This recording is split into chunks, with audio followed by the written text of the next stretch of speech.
Хей хора, здравейте, аз съм Боби и така, днес искам да поговорим за братята и сестрите. Хубаво е да имаш брати и сестри, защото когато си болен като голям и си на път да умреш, извинете, че го казвам, моля ви, извинете ме, те тогава веднага биха ви помогнали, вместо да се държат егоистично. А отколкото да си сам е доста тъпо. Единственото дете. Това е най-смотаното нещо. И така, както и да е. Хубаво е да имаш, брати и сестри. Така. Следващата тема е за лаптопите с китайски Windows. Както виждате, ето това.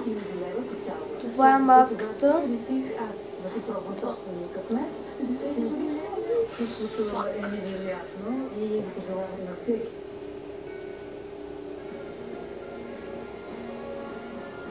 Както виждате, ето това ми е марката Acer.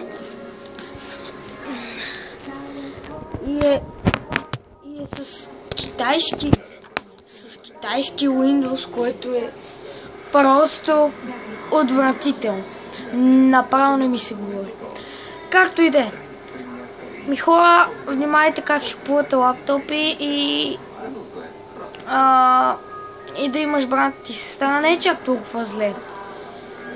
И сега така, все едно.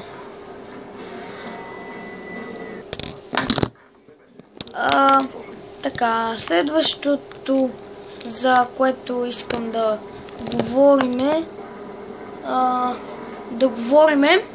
е баджовете. Защо толкова неща трябва да ни висят на врата? Чантички, баджове. И още какво остана, бе, хора? Раница ли? Това само заради е такова маничко нещо. Само заради е такова малко нещо. И карат да го носиме. Иначе няма ни пуснат в училище. И това нормално ли е? Може ли такива глупости в тая държава? Може ли?